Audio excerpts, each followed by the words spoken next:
में एक लड़का रहता था, सूरी। सूरी के अब्बू की चाय की दुकान थी।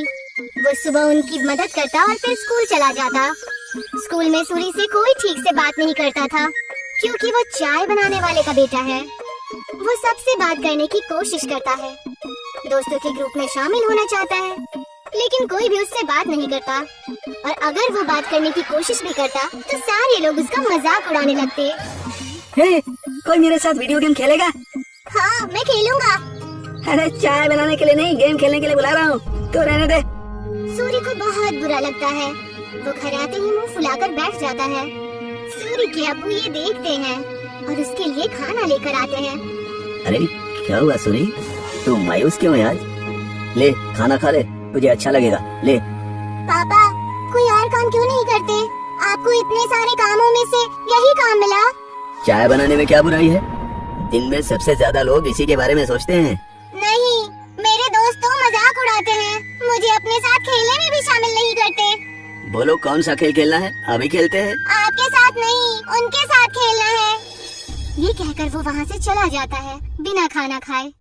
सूरी के अब्बू को ये देखकर बहुत बुरा लगता है कि उनकी वजह से उनके बच्चे के दोस्त बहुत दूर जा रहे हैं। उसके पिताजी चाय बनाने के साथ दूसरा काम भी ढूंढने लगते हैं। वहीं स्कूल में बच्चों को ट्रिप पर ले जाने का प्रोग्राम बनता है। कुछ दिन बाद आप सभी बच्चों को एक जंगल ट्रिप पर ले जाया जाएगा। सभी बच्चे उसी तैयारी के साथ आएंगे। सारे बच्चे खुश हो जाते हैं। सूरी घर आकर ये बात अपने अब्बू को बताता है। पापा, मुझे स्कूल की तरफ से जंगल की ट्रिप पे ले जाया जा रहा है। मुझे जरूरी सामान पैक करके दे दीजिएगा। अरे वाह, ये तो बहुत अच्छी बात है। अपने सामान में एक छोटा बर्तन जरूर लेकर जाना, वहाँ अगर कुछ पकाना हो तो काम आ सकता है, ठीक है? जी पापा, जरूर। और हाँ, तुम्हें एक और बात बतानी थी। मैं नई नौकरी ढूंढ रहा हूँ, तुम्हें अब अपने दोस्तों के सामने शर्मिंदा नहीं होना पड़ेगा और वो तुमसे बात भी करेंगे। सच पापा? हाँ। सूरी खुशी से पिताजी के गले लग जाता है। कुछ दिन बाद उस जंगल ट्रिप पर जाने का दिन आ जाता है। सब उस जंगल में पहुंचने के बाद ट्रैकिंग शुरू कर देते हैं। मैं सबको 4 ग्रुप में बांटूंगा, जिसमें एक लीडर भी होगा। वो सब एक साथ में रहेंगे और अपना काम करेंगे। सब अपने लीडर की बात मानेंगे, समझ गए ना? सब अपना बैग लेकर ट्रैकिंग शुरू करते हैं। अरे किसको लीडर बना दिया? इसको तो चाय के अलावा कुछ नहीं आता। सब हंसने लग जाते हैं। सूरी को बहुत बुरा लगता है। कुछ दूर चलने के बाद वो थक जाता है। चलो यहाँ रुक जाते हैं, थोड़ा खा पी भी लेते हैं।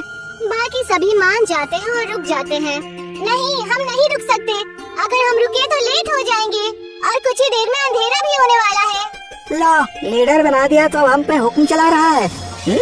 नहीं, हम नहीं चलेंगे। तुझे जाना हो तो जा, हम थोड़ा नाश्ता करने के बाद ही ट्रैकिंग शुरू करेंगे, तो जा। सूरी के मना करने के बाद भी वो वहीं रुकते हैं, लेकिन फिर भी सूरी उन्हें नहीं छोड़ता और उनके साथ वहीं रुक जाता है। कुछ ही देर में टीचर और बाकी के बच्चे आगे निकल जाते हैं और वो वहीं रह जाते हैं।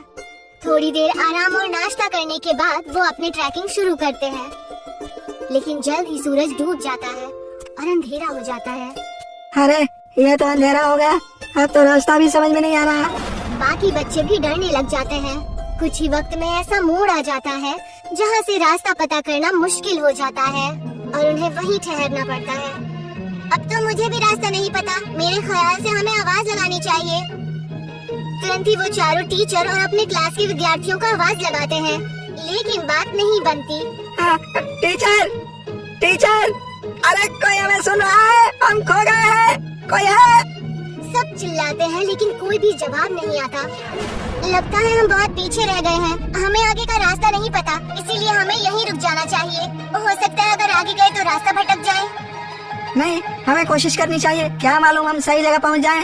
रात बहुत हो चुकी है, जानवरों का भी डर है। टीचर थोड़ी देर में हमें खोजते हुए आ ही जाएंगे, हमें यहीं रुकना चाहिए। सबको उसकी बात ठीक लगती है और वो लोग वहीं रुक जाते हैं। कुछ ही देर में रात हो जाती है और तेज ठंडी हवा बहने लगती है और उनके पास बचा खाना भी खत्म होने लगता है। अब तो हमारा खाना भी खत्म हो जाएगा और पानी भी खत्म हो जाएगा। अब भी कहता हूँ मैं, हमें चलना चाहिए। अरे लेकिन जाएंगे कहाँ? रास्ता तो बंद है। मुझे तो बहुत डर लग रहा है, कहीं कोई जानवर ना हमें खा जाए। मुझे तो बहुत ठंड भी लग रही है। हाँ, मुझे भी। मैं आग जलाता हूँ और सब लोग आग जलाते हैं। कुछ देर जलने के बाद आग कम होने लगती है हम क्या करेंगे, इतनी ठंड है, आग भी खत्म हो रही है, जानवर से नहीं तो ठंड से चूर कर मर जाएंगे। सूरी कुछ सोचता है और कहता है, मेरे पास एक आइडिया है। मेरे पास बर्तन और चाय की पत्ती रखी हुई है बैग में। वो आग बुझने के बाद तक गर्म रहेगी तो हमें भी गर्म रखेगी। सूरी तुरंत वो बर्तन निकालता है और सब उसे अपना पानी दे देते हैं, लेकिन फिर भी पानी कम पड़ता है। वहीं पास में जमीन पर बर्फ पड़ी होती है, वो उसे उठा लेता है। जैसे ही काली चाय बनती है, आग खत्म हो जाती है। सबको बहुत अच्छा लगता है। उसे पीने के बाद सब तारीफ भी करते हैं, लेकिन अयन सिर्फ चुपचाप चाय पीता है। कुछ ही देर में उन्हें पत्तियों की आवाज आती है और वो अपने पीछे की तरफ देखते हैं। वो देखते हैं कि उनके टीचर आ रहे हैं। सब राहत की सांस लेते हैं। कैंप में पहुंचने के बाद जब टीचर उनकी तारीफें करते हैं तो अयन कहता है कि वो महफूज उनके लीडर सूरी की वजह से है। ये सुनकर सूरी को बेहद खुशी होती है। सूरी की कहानी सुनकर सब उससे दोस्ती करने आते हैं। अगर आज सूरी को चाय बनानी नहीं आती तो शायद सब उसके दोस्त नहीं बनते। आज पहली बार उसे चाय वाला होने पर खुशी हो रही थी। अगले दिन वो खुशी खुशी अपने पिताजी के पास गया और उन्हें सारी बातें बता दी। अरे ये तो बहुत खुशी की बात है। एक बात तो मेरे पास भी है, मैंने अच्छी नौकरी ढूंढ ली है। सूरी ये सुनकर हैरान और उदास हो जाता है। नहीं पिताजी, आपको काम बदलने की कोई जरूरत नहीं है। आप जो भी काम करते हैं वो अच्छा ही होता है और कोई भी काम छोटा या बड़ा नहीं होता। ये मुझे अब समझ आ गया है। सूरी के पिता ये सुनकर खुश हो जाते हैं और अगले दिन वो खुशी खुशी अपनी दुकान में अपने अब्बू की मदद करने लगा। और जैसे ही वो स्कूल पहुंचा तो सब उससे मिलकर उससे बातें करने लगे और उसके साथ खेलने लगे।